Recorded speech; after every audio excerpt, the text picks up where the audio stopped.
Omega-3 dietary supplements, like fish oil, are among the most popular supplements in the U.S. But what many consumers don't realize is that they are not subject to the same FDA standards as prescription medicines. So how do you know you're getting a quality product? Well, joining me now to discuss is Dr. Preston Mason from the Division of Cardiology at Harvard Medical School. I want to thank you for being with us, Dr. Mason. Thank you, Robin. Great to be here. So why aren't these supplements required to get that approval from the FDA? As a result of various legislative decisions, dietary supplements have been separated from other products with respect to FDA scrutiny and oversight. So consumers and patients cannot be absolutely sure of what's in these products, and certainly the claims that are made are not necessarily supported by rigorous scientific evidence or clinical trials, as in the case of FDA-approved prescription products. Okay, so knowing that, then, is anyone regulating the supplement industry at all? They're only loosely regulated by the FDA. So until there's a very serious problem, generally the FDA will not step in. And even then, it may be after some time. So it's very challenging if you're going to wait to have a serious problem before you have some kind of oversight.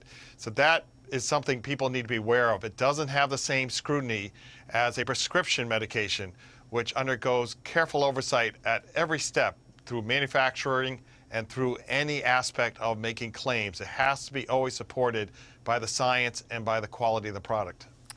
All right, so let's talk about fish oil. That's the one a lot of people are familiar with. Is all of it the same? What's really in these products? That's a great question. We've been studying this same question for several years and doing independent work because many patients and friends and family have been asking me the same question. And so we went to the local stores and began to purchase leading fish oil supplements and began to look at exactly what's inside. And unfortunately, it varies quite dramatically from product to product with respect to the amount of omega-3 fatty acid.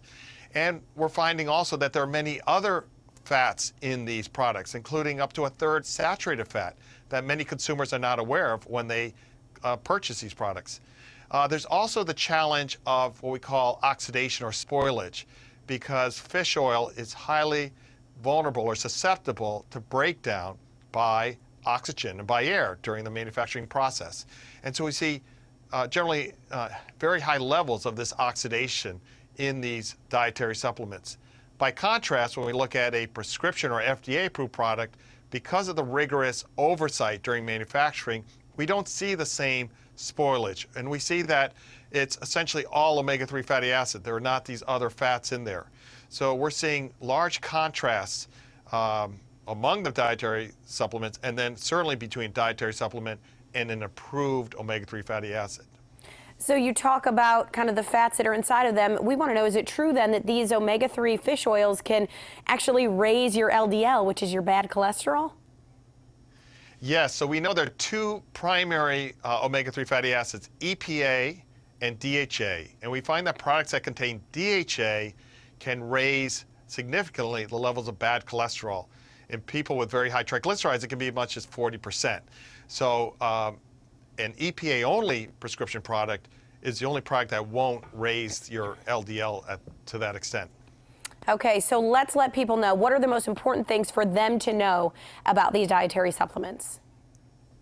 The most important thing is for them to talk to their physician and to make sure that before they purchase anything to consume for their body for nutritional or for health purposes, that they work very closely with their physician, because they may be surprised if they think they're taking a dietary supplement to achieve a certain health outcome. It may not at all be true because of this lack of oversight. So they need to make sure they work on a comprehensive plan with their physician to get their diet, lifestyle in coordination with a prescribed medication to treat important medical conditions.